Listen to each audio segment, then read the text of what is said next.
My entire life, my mom loved repeating one sentence like it was a compliment carved in gold.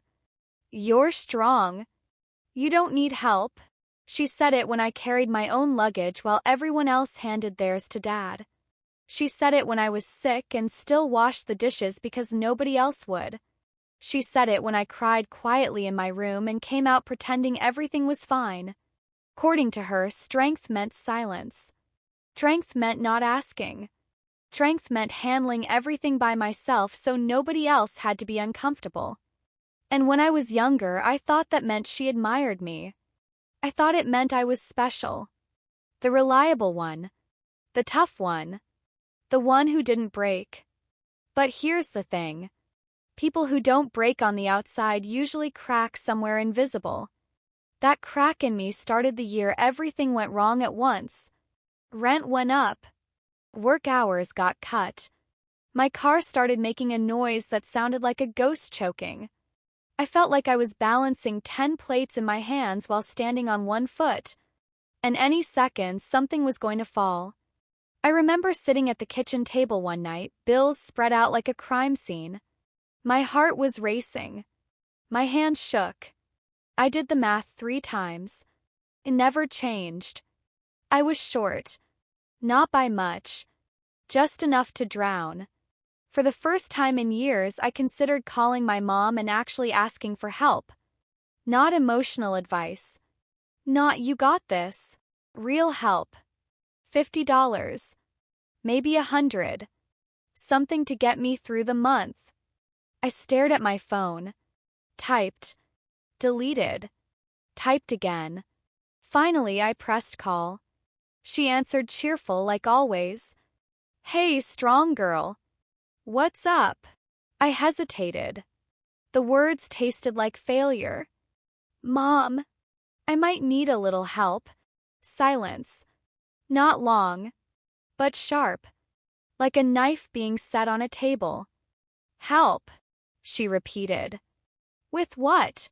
My throat tightened. "Just a bit short on bills this month. I'm trying. She laughed lightly. Not cruel. Just dismissive. "Sweetheart, you're fine.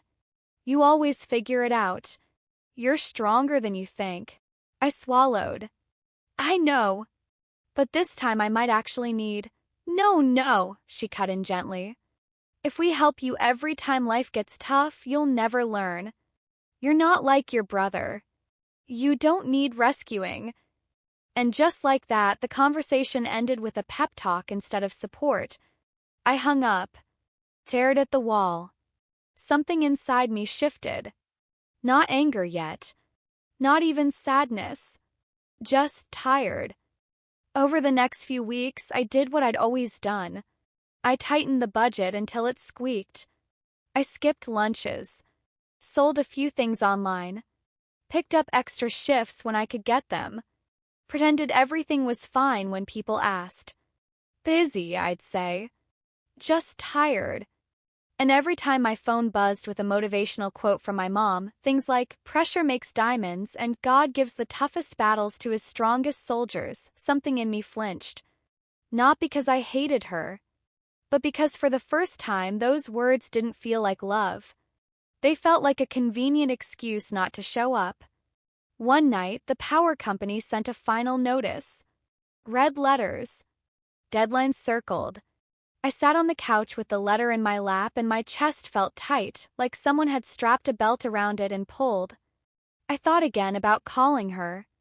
I imagined the conversation. Me, "Mom, I really need help this time." Her, warm voice, soft sigh. "Sweetheart, you're strong.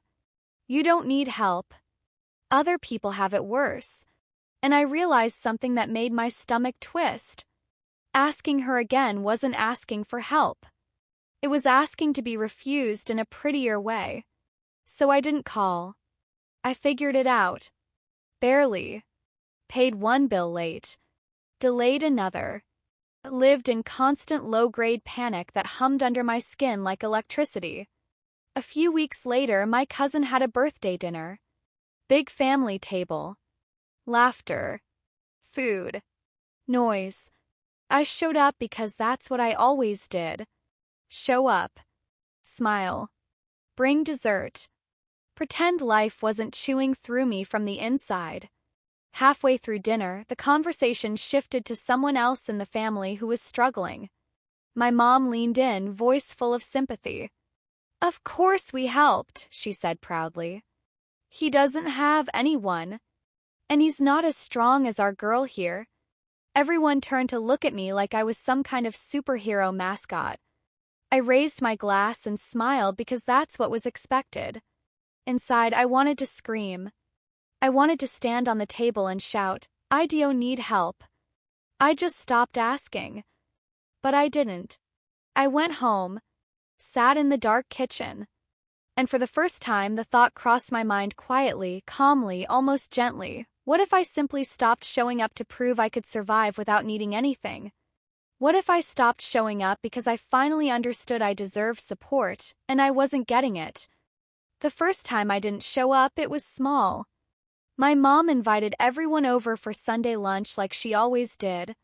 Same menu, same jokes, same conversations about who gained weight and who should really think about buying property.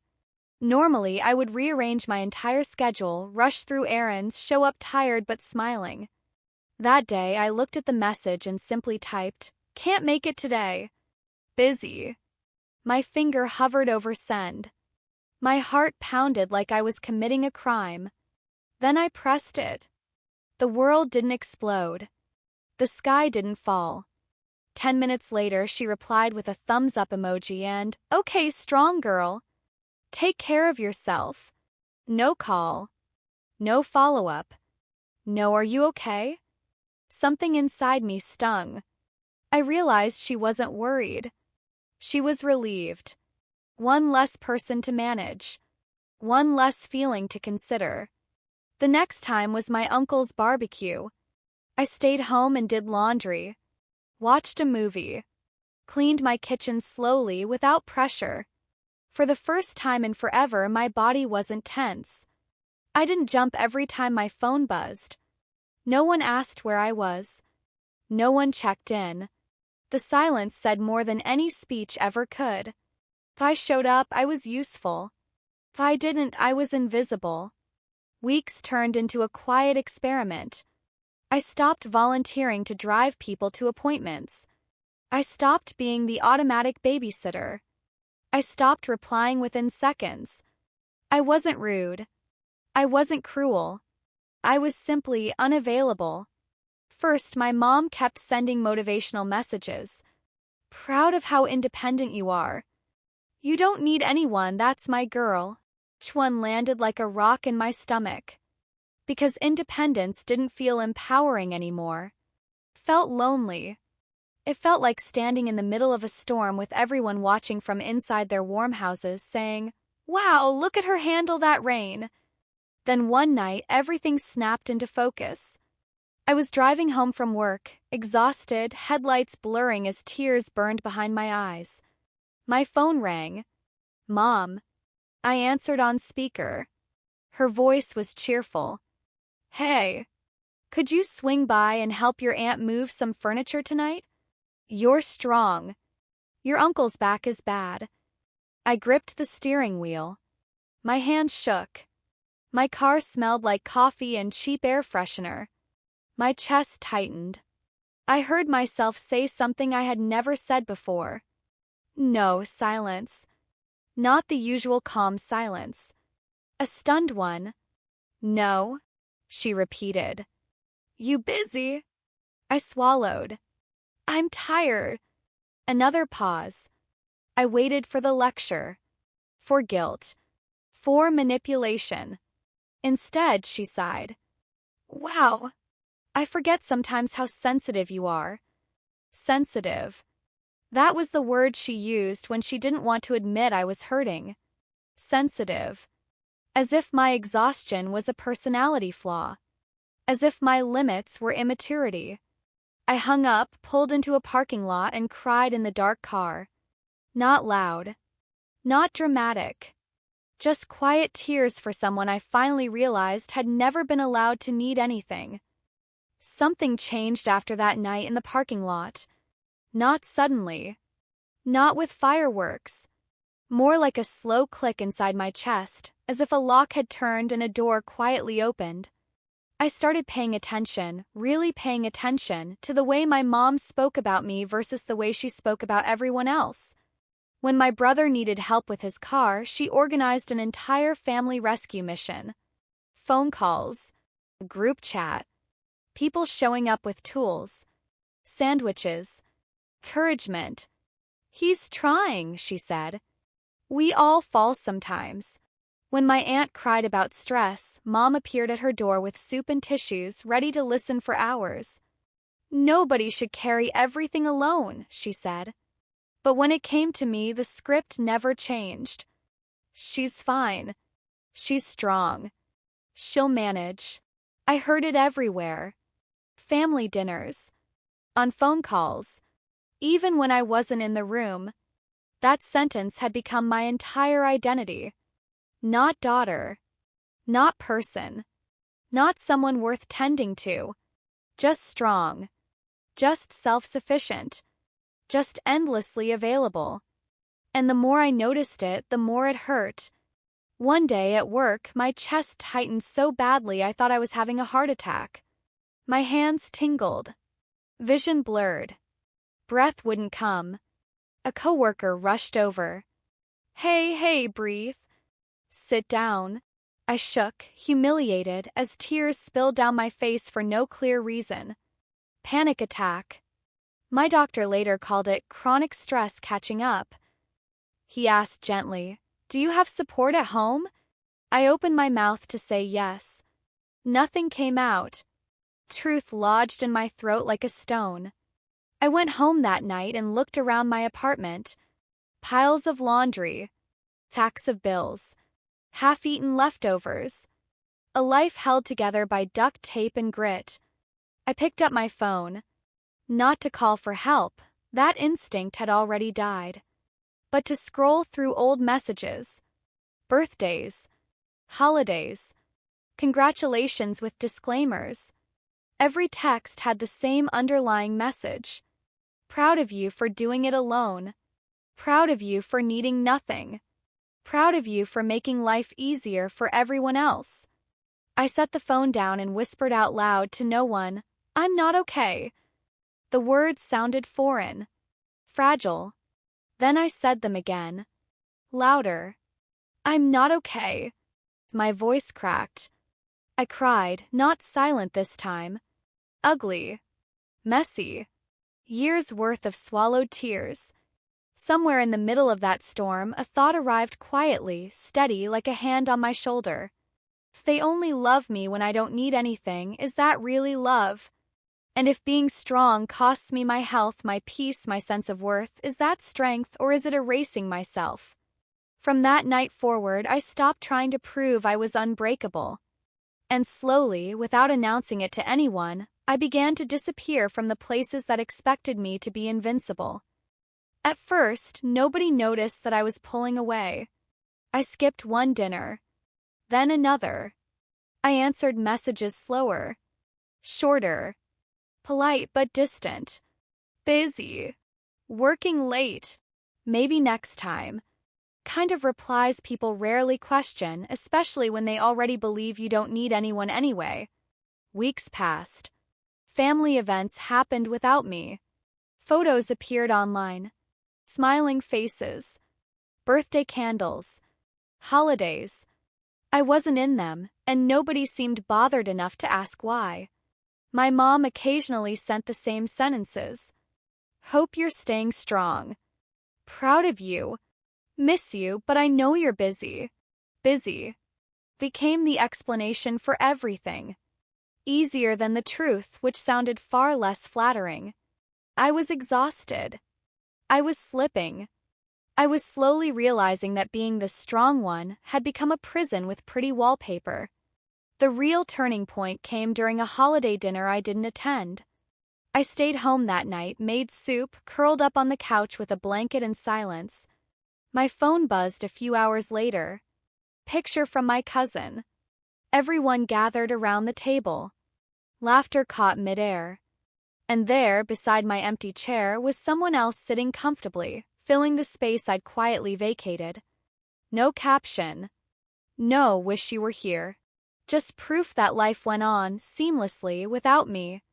Not angry. Not grieving. Replaced. Something about that image hit differently. I wasn't devastated.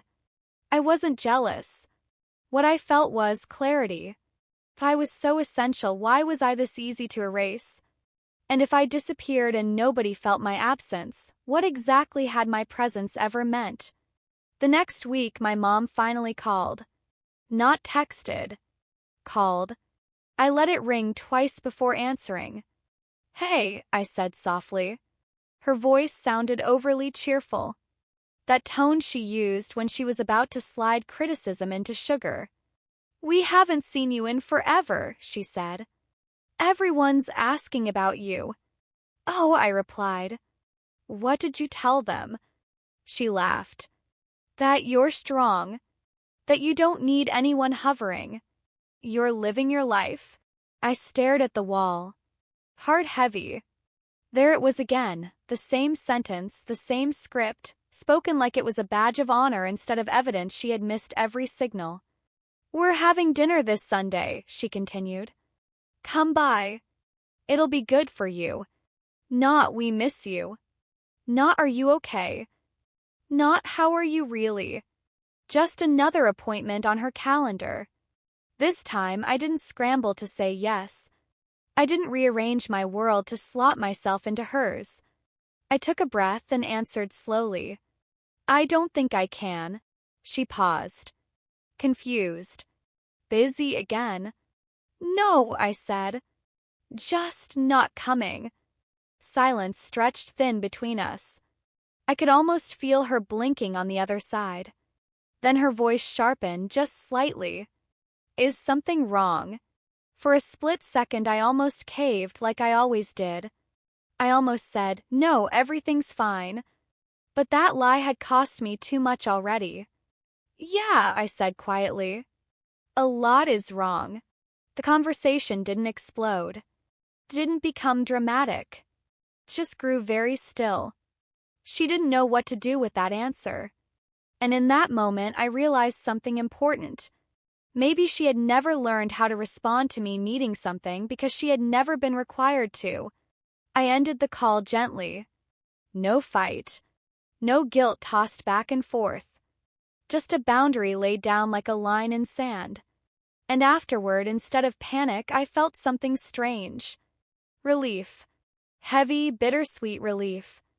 It didn't take long for the tone to change. First, my mom sounded confused. Then mildly annoyed. Then something sharper crept in, not concern, not worry, irritation. As if my absence had become an inconvenience instead of a signal. A week after that phone call, she rang again. No hello. No softness. "So what's going on with you?" I sat on the edge of my bed, staring at a loose thread on my blanket. "What do you mean?" She sighed loudly, the kind of sigh that said I was already exhausting her. "You're pulling away. People are noticing. Your uncle asked why you've been avoiding family. I don't know what to tell them." There it was. Not "Are you hurt?" Not "What do you need?" But "You're making me look like I don't have control." I swallowed. "Tell them I'm taking care of myself." She scoffed gently. "Take care of yourself with your family, not by disappearing. We raised you better. Raised me better." The phrase landed with a dull thud. I felt anger flicker, not fire, not rage, just a small, steady flame. "Mom," I said carefully, "when I needed help, you told me I was strong and didn't need anyone." She paused, surprised. "Well, yes. 'Cause it's true. You handled things. You always have." "That wasn't a compliment," I said quietly. It was abandonment dressed up as pride. Silence. Long, stiff. She finally answered, voice cool. "That's dramatic." I almost laughed. Not because it was funny, because it was predictable. Whenever I tried to talk about my pain, it became personality, not reality. Sensitive. Overreacting. Dramatic. I breathed slowly. I'm tired, I said. I'm tired of being the one who never gets to lean on anyone. She responded with something that told me exactly where her priorities had always been. We've got a family dinner next weekend. Maybe being around everyone will cheer you up. A part of me broke in a quiet, final way. She didn't hear me. Not really. My words bounced off some invisible wall she kept between what was comfortable and what was true. I'm not coming, I repeated. Her voice sharpened again. You're being selfish. Family needs you. And that's when clarity snapped into place like glass finally settling in its frame. Family needed me, not to love, but to function. To drive people. Cook. Listen. Smile. Fill chairs. Keep peace.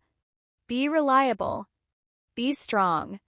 But when I needed something, the system didn't know what to do with me. If family needs me, I said calmly, then family can learn to show up too. She huffed. Whatever this phase is, I hope you get over it. We hung up. I stared at my phone for a long time. Phase. As if this was rebellion, not survival. That night I stood in the bathroom, looking at my reflection. Same face. Same tired eyes. But something behind them was different. Not colder. Not harder. Just done. Done being the emotional furniture everyone leaned on without noticing it had worn down to splinters. I brushed my hair, washed my face, and realized I felt strangely peaceful. Not because everything was better, but because for once I wasn't abandoning myself to keep everyone else comfortable. The first real crack appeared a few weeks later. It started with a voicemail from my aunt. Short.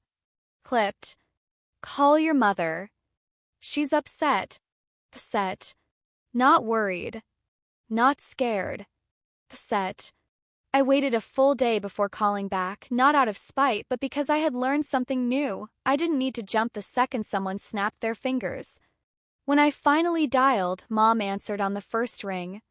Well, she said, breath tight, you've made things very complicated. I blinked.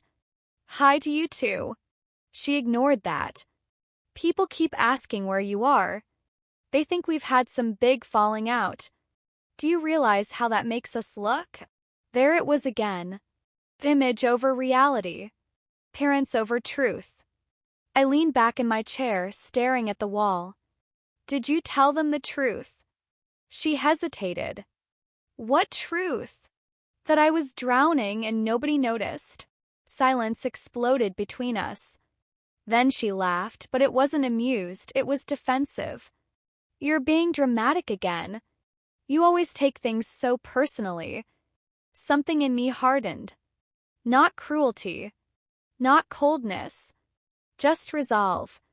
Mom, I said softly, everything that happens to me is personal. Because it happens to me. She sighed and changed the subject, like she always did when the conversation got uncomfortable. Anyway, your cousin is graduating. Big family dinner. You need to be there. Need. Not invite. Not want. Need. A requirement. A role. Position to fill. I'm not coming, I said again, and this time my voice didn't shake. She inhaled sharply. This isn't fair to everyone else. A strange calm washed over me. For years, everything had been about everyone else. I had bent myself into shapes that hurt just so no one would be disappointed. It's not supposed to be fair to everyone else, I replied. It's supposed to be fair to me too. She didn't like that answer. I could hear it in the tightness of her voice. You've changed, she said. You're colder. Harder. I stared at the floor.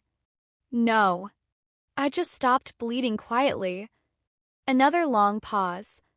Then, for the first time, her tone cracked, not with tenderness, but with frustration and confusion. If you needed help so badly, why didn't you just say something? I laughed softly because the irony was almost painful. I did.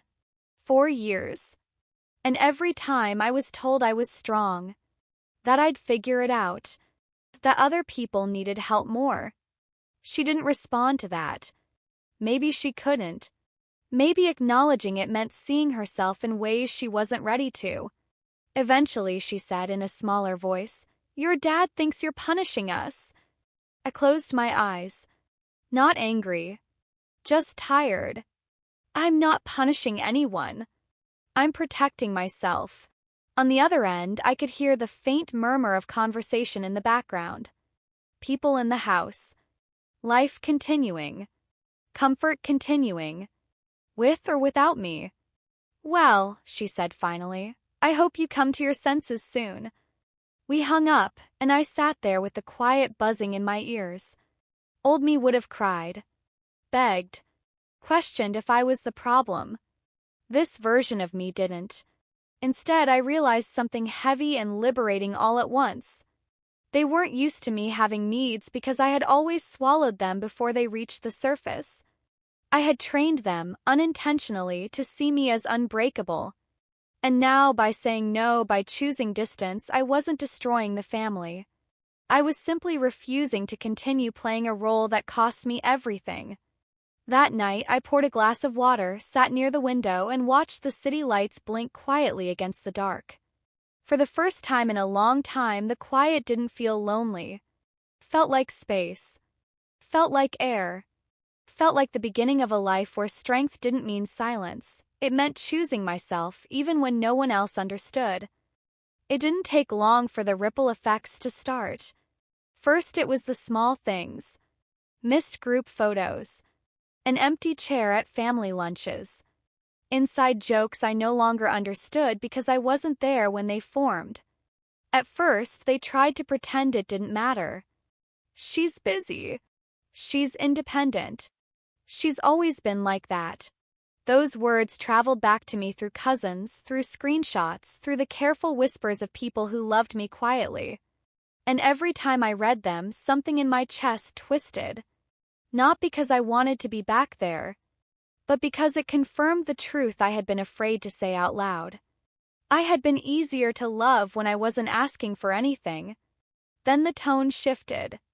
Curiosity turned into irritation.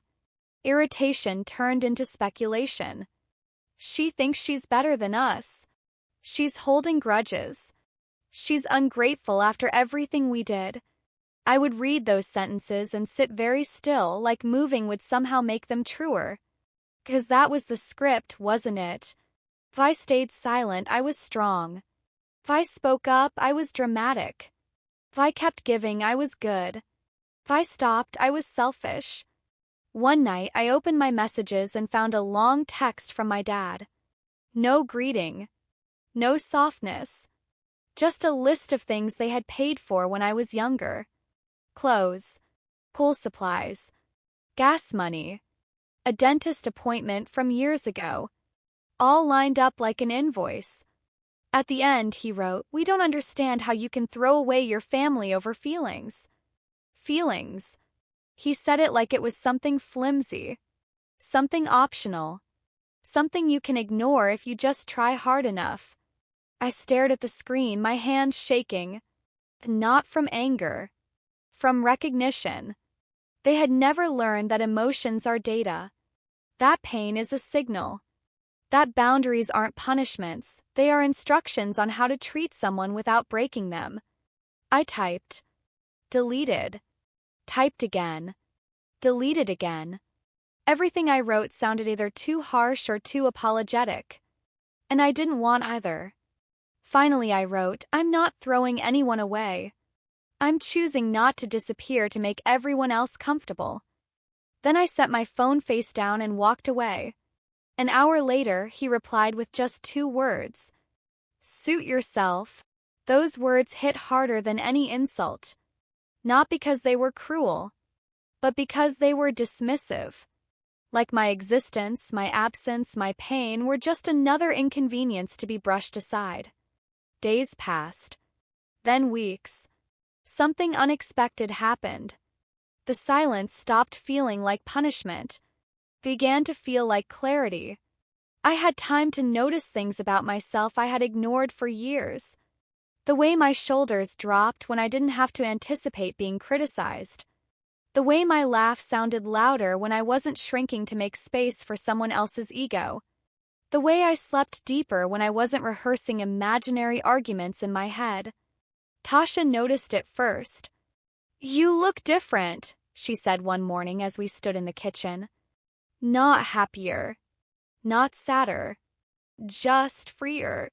I shrugged, but a small smile tugged at my mouth. "I think I'm finally learning what quiet feels like when it isn't heavy." She nodded. "That's what peace is. Not fireworks. Just no more constant explosions." But peace didn't last forever. 'Cause families have a way of circling back when the old systems stop working. Started with another message. This one from a number I didn't recognize. Short. Nervous. "Hey. It's your cousin. Call me when you can. It's about your mom." My stomach tightened. Not fear. Not guilt. Just a sense that something was shifting again. I called. My cousin spoke fast, like ripping off a bandage. "Your mom is telling everyone you've cut us all off because you think we're toxic. She cries about how unappreciated she is. People are starting to pick sides." I rubbed my forehead, feeling the familiar ache of emotional exhaustion. "I never said they were toxic," I said quietly. "I said I needed space." "I know," she replied. "But they don't know how to say we're hurt without turning it into you're the villain." I closed my eyes. The words landed deep. 'Cause they were true. My family didn't understand grief without blame. Loss without accusation. Distance without betrayal. So they rewrote the narrative into something that made more sense to them. I became the cold daughter. The ungrateful child. The one who forgot where she came from. And yet, under all that noise, something else had begun to form. Quiet certainty. A steady voice. A truth that no amount of guilt could erase. I had not left them to hurt them. I had left because staying was slowly killing the part of me that still believed I deserved gentleness. That night, I sat on the edge of my bed with the lights off, listening to the hum of the city outside. For once, I didn't feel the urge to run back and fix everything. I didn't craft speeches in my head. I didn't picture myself showing up to prove my love. Instead, I whispered to myself something that felt almost sacred. You are allowed to choose peace, even if nobody claps. And for the first time, I believed it. The turning point arrived on a quiet Sunday afternoon. No storms. No dramatic phone calls. Just a simple knock at my door that echoed through the apartment like a sentence I wasn't ready to read. I froze. Nobody ever came over unannounced. I walked slowly to the door, peered through the peephole, and my stomach dipped. My mom. Not with flowers. Not with food. No soft smile. Just standing there, arms crossed, jaw tight, like she had rehearsed this moment on the drive over. I opened the door halfway. "Hi." My voice was gentle.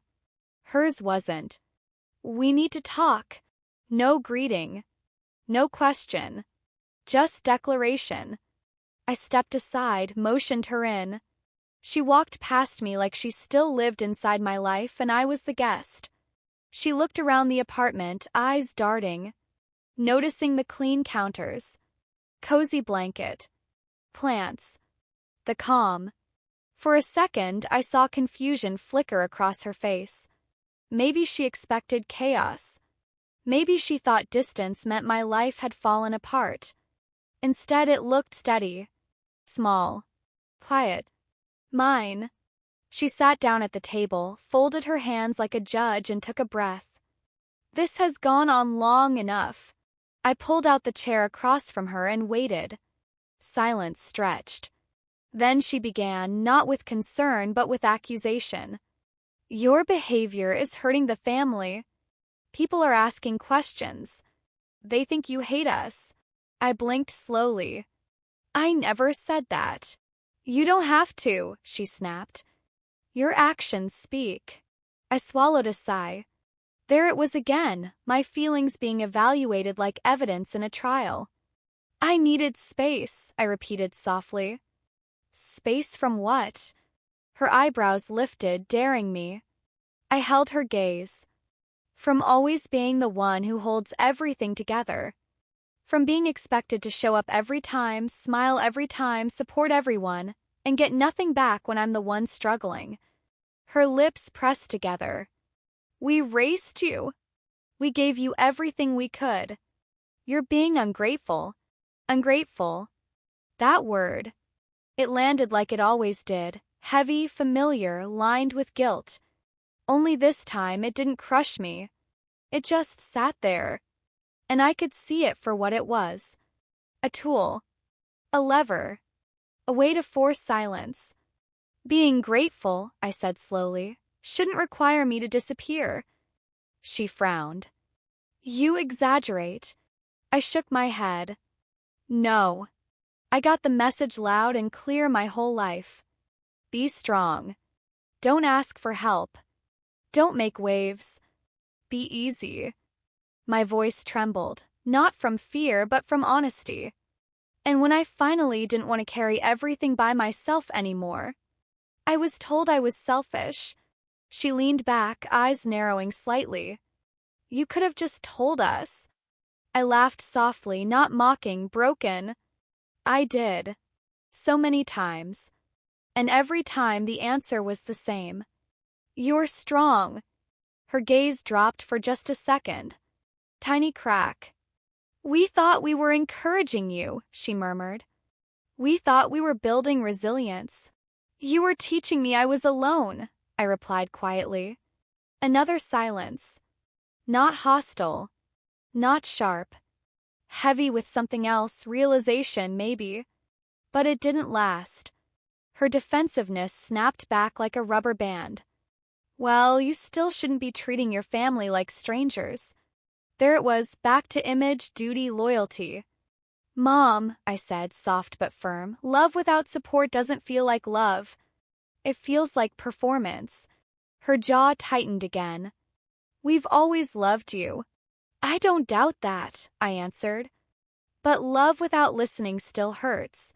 Something shifted then. Not magic. Not instant understanding. Just a falter. Her eyes glistened, as if a thought crossed her mind she wasn't ready to keep. Your aunt said you told people we were toxic. I didn't, I said calmly. I said I needed peace. And we're not peace. Her voice cracked slightly. Not anger, insecurity. I took a breath.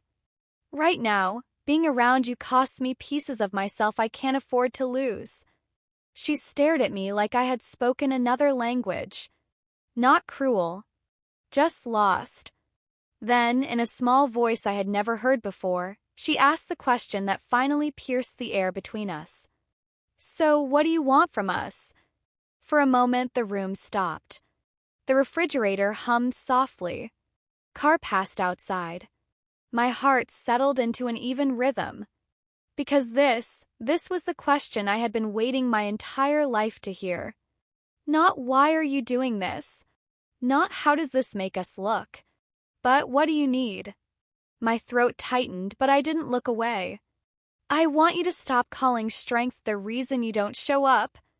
I want you to believe me when I say I'm not okay. I want to be allowed to be human in this family, not just useful. She swallowed, eyes glossy but stubborn. And if we can't? The way she asked it told me everything, that she didn't know if she could, not really. That change felt like admitting failure. That listening felt like losing control. I exhaled slowly. Then I keep my distance. The words weren't a threat. Not a punishment. Just truth. Simple. Clear. Protecting. Her shoulders sagged just a fraction. Not acceptance. Not agreement. Just the first hint of understanding that the old ways weren't working anymore. She stood. Looked around again. This little space. This quiet. This life I had built without asking for permission. "You've changed," she said softly. "No," I answered. I finally stopped pretending. She didn't hug me when she left. She didn't slam the door either. She just walked out slowly, carrying her confusion and pride and love like too many bags in her arms.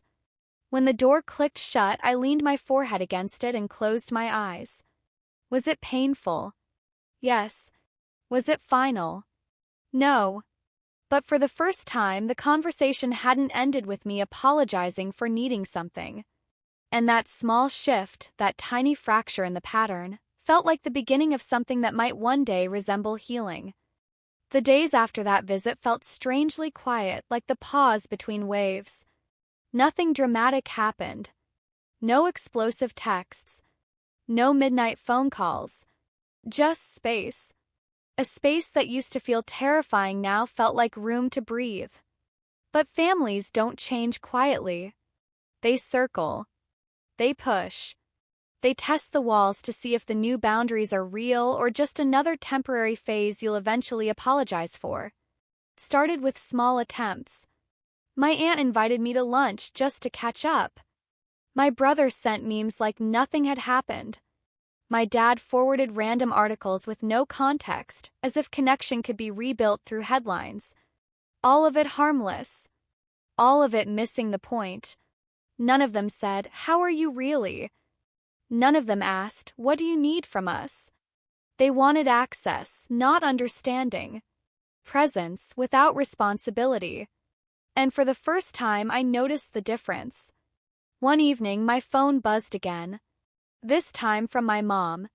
Just 5 words. "Family dinner. Sunday.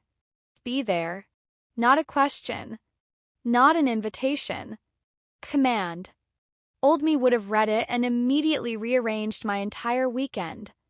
This version of me stared at the screen for a long time. My fingers hovered. My chest tightened, not from fear but from memory. Every dinner. Every table. Me smiling. Nodding. Laughing at jokes that bruised. Listening to everyone else's problems, while mine sat quietly under the table like a dog nobody fed. I typed slowly. "I'm going to pass." 3 dots appeared. Disappeared. Appeared again. Then her reply arrived. Longer this time. "People think you don't care about your family anymore. We raised you better than this. Showing up is what family does." I read it twice. Then again. Core message was the same as always. Show up. Perform loyalty. Ignore the cost. I rested the phone on my lap and inhaled deeply. Then I answered with something I had never said out loud. Showing up should go both ways. Minutes passed. No reply. An hour. Still nothing. A dull ache formed in my chest, not regret, grief. Grief for the version of me that once believed love meant obedience. That night I went for a long walk. The city air was cool, streetlights painting long shadows across the pavement. I replayed years in my head like scenes in an old movie. Moments I had brushed off. Times I had minimized. The subtle places where a pattern had formed before I ever noticed it. How often I had been praised for being low maintenance. How often my needs had been framed as unreasonable. How quickly I learned to make myself small so others wouldn't feel burdened. And I realized something heavy. My mother didn't invent this pattern alone. I participated in it. I maintained it. I enforced it on myself because I thought that was the price of being loved. The realization didn't fill me with shame. It filled me with responsibility. Not to fix the past, but to choose differently now. When I got back home, another message was waiting. This one shorter. "You've changed so much. I don't recognize you anymore." I sat on the edge of my bed and whispered into the quiet. Good. 'Cause maybe for the first time the person emerging was someone I recognized. Someone who didn't abandon herself every time someone else frowned. Days later, my cousin called. Not to gossip. Not to push. Just to talk. Your mom's been saying you're going through a rebellious phase, she said gently. I smiled sadly. I'm going through a survival phase. She was quiet for a long moment. Then she said, I get it. I really do. We talked about our family. About expectations handed down like heirlooms. About how the strong ones are always expected to carry the weight nobody else wants. And by the end of the call, I felt something I hadn't felt in months, seen. Not fixed. Not corrected. Seen. A few nights later, the storm finally broke. My dad called. His voice was clipped, businesslike. Your mother's been crying, he said. She thinks you hate her. I closed my eyes. I don't hate her. Then come to dinner. He said it like a transaction. Like affection had conditions. Show up and the emotional bill will be cleared. Don't and you'll live with guilt. I took a slow breath. No, the line went quiet. Then his voice hardened. You're tearing this family apart over feelings. There it was. Again. The word that reduced everything to overreaction. Feelings. I stared at the wall. Feelings are part of being human, I said. Ignoring them is what tears people apart. He scoffed. In our family, we don't make drama. I actually laughed. Soft. Sad. You don't allow honesty and call that peace. Another silence. He exhaled long, frustrated. One day you'll regret this distance. I swallowed. Maybe. But I regret the years I spent abandoning myself far more. We didn't scream. We didn't slam doors. We just reached the edge of each other's understanding and stopped. After we hung up, I sat very still, hands folded in my lap. I waited for the panic. The guilt. The old urge to run back, apologize, fix it all so I could breathe again. It didn't come. Instead, there was a quiet sadness. And beneath it, something steadier. A sense that I was finally sitting in the middle of my own life instead of standing on the edges of everyone else's. I went to bed that night with the window cracked, listening to the wind move through the trees. For the first time, the ache in my chest didn't feel like loss. It felt like growth. Painful. Slow. Necessary. The next week moved slowly, like time itself was careful not to disturb anything fragile. I went to work. I cooked. I read. I went on walks. From the outside, everything looked normal. But inside, it felt like every part of me was quietly rearranging. Old reflexes kept surfacing. Every time my phone vibrated, my stomach tightened, bracing for guilt or accusation. Every time I laughed with friends, a voice whispered, "They'd say you forgot your family." Every time I rested, another voice whispered, "You should be doing more." Calling. Explaining. Fixing. I let the voices talk. But I stopped obeying them. That, more than anything, was new. One afternoon at work, my manager stopped by my desk. "You've seemed lighter," she said gently. "Everything okay?" I hesitated, then nodded. "Not easy, but honest." She smiled. "Honest usually hurts first. Then it heals." Her words followed me home like a shadow. That night, I cooked dinner and turned on music instead of noise. Not a show. Not a podcast. Just songs I loved. Songs I hadn't listened to in years because they reminded me of versions of myself I wasn't allowed to be. I danced around my kitchen a little. Bare feet. Wooden spoon as a microphone. And halfway through a song, I stopped, leaned on the counter and cried. Not the shaking, broken cry of exhaustion. Quieter one. A release. Like my body was finally unclenching after years of being braced for impact. Later, as I lay in bed, I thought about boundaries. People talk about them like fences, barriers, walls. But that wasn't how this felt. Felt like building a front door. A door I could open when it was safe. And close when it wasn't. A door with a lock. A door whose key I finally held. A couple of days passed before the next ripple came.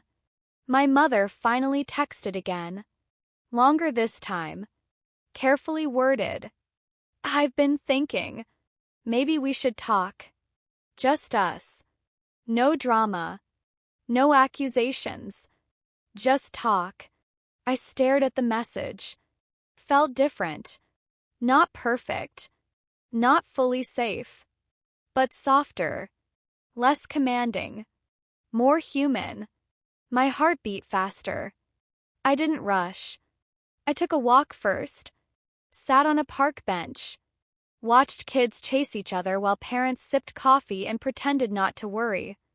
I thought about what talk had meant in our family for years. Lectures. Defensiveness. Minimizing. Rewriting history in real time. I didn't want that. I couldn't survive another round of pretending. So I wrote back slowly. We can talk. But only if we both listen. And I won't argue about whether my feelings are real. They are. Minutes passed. Then she replied. Okay. Just that.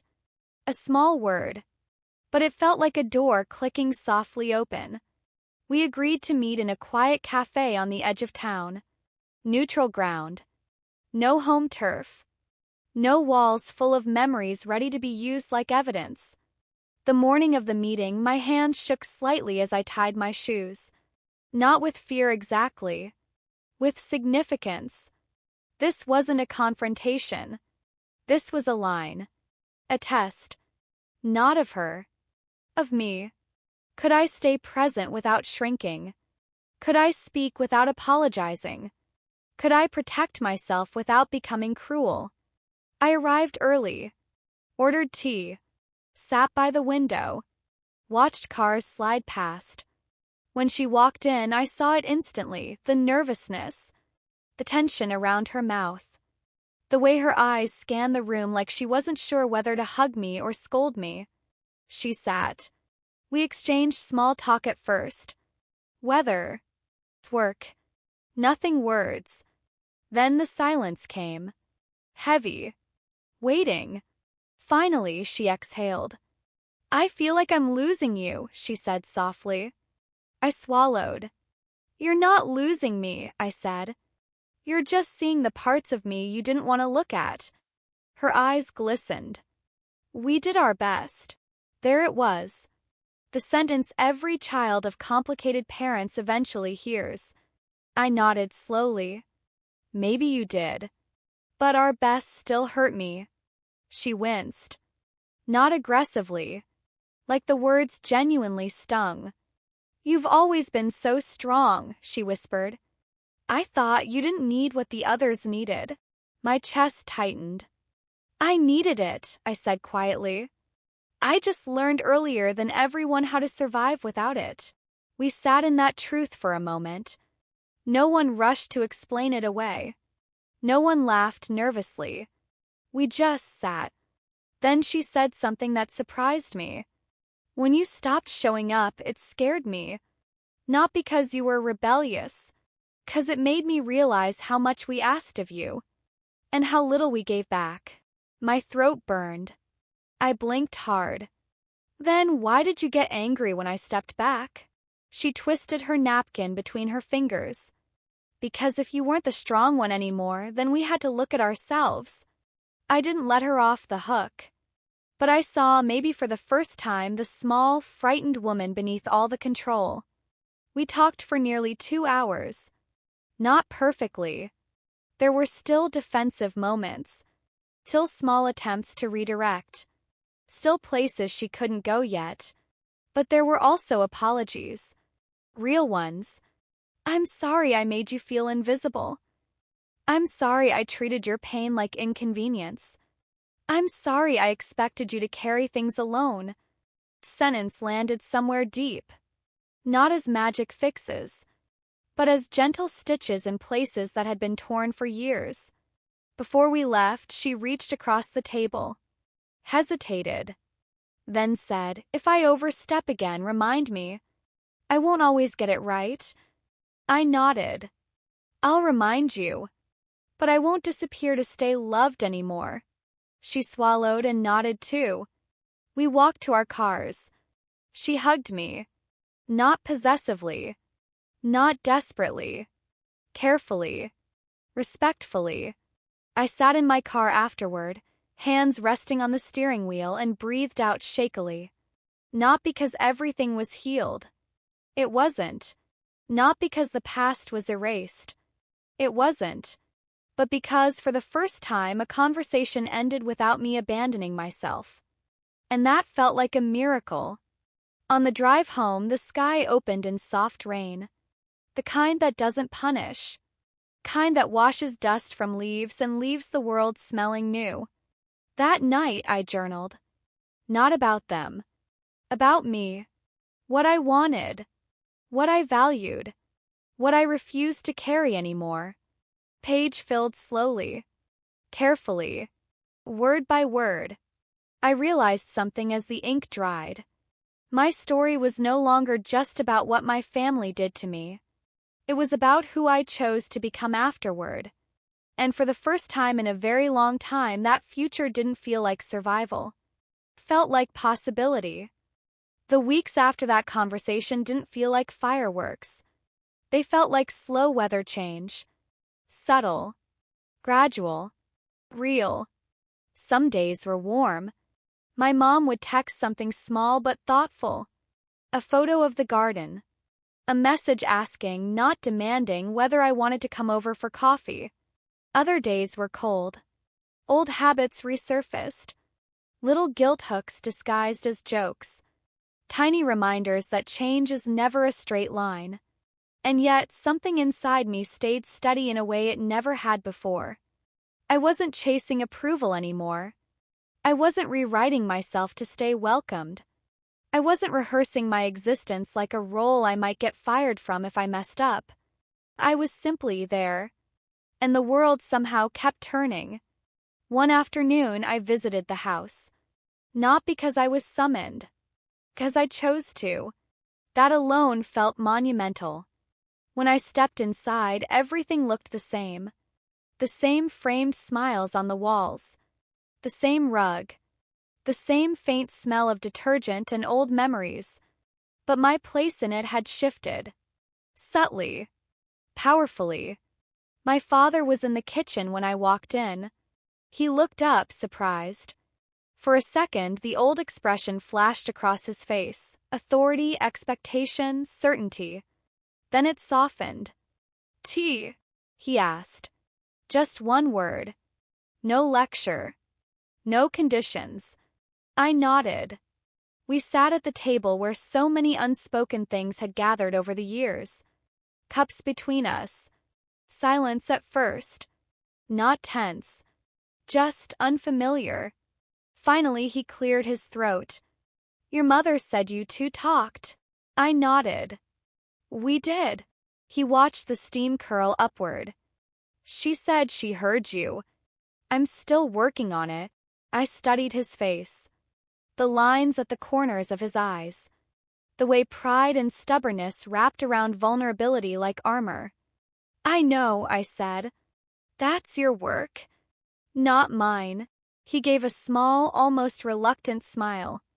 "You sound like your therapist." I laughed softly. I sound like someone who finally stopped apologizing for existing. He didn't argue. Didn't dismiss it. He just sat with it. And that, in its own quiet way, was monumental. We didn't talk about every wound. We didn't dissect every memory. Some things were too old. Too tangled. Too fragile. But we talked about small things that pointed toward bigger ones. Times he wished he'd been gentler. Moments he recognized where silence had done damage. Places he admitted he hid behind providing so he didn't have to be emotionally present. None of it erased what came before. But it named it. And naming things has power. Before I left, he said something that I would carry with me for a long time. I thought strength meant not needing anyone, he said. You're showing me it might mean telling the truth even when it disappoints people. I didn't cry there. Not in front of him. But the words found a home somewhere deep. Driving back, the city lights blurred slightly through my windshield. Not because of sadness. Because of relief. A slow, patient relief that seeped through cracks that had once been filled with resentment. Weeks turned into months. Life wasn't perfect. Sometimes old sentences still slipped out. We sacrificed so much. You were always fine. But now, instead of swallowing them like poison, I held them up to the light. That hurt. Please don't say it that way. I know you love me. But this isn't love that fits. And every time I said something like that, I felt my spine grow steadier. Not physically, but in spirit. One evening, I was sitting on my couch, laptop open, working on something that actually mattered to me, a dream I'd kept buried for years because it felt selfish to have one. The window was cracked. Music drifted in from a neighbor's apartment. A soft, ordinary moment. Kind people overlook. And I realized something that made my chest swell quietly. My life finally belonged to me. Not as rebellion, not as punishment, not as proof, but as truth. My phone buzzed on the table. A message from my mom. A photo. The dinner table. 2 extra plates. No emojis. Just, we made too much. If you feel like coming by, there's a seat. No pressure. No guilt. An invitation.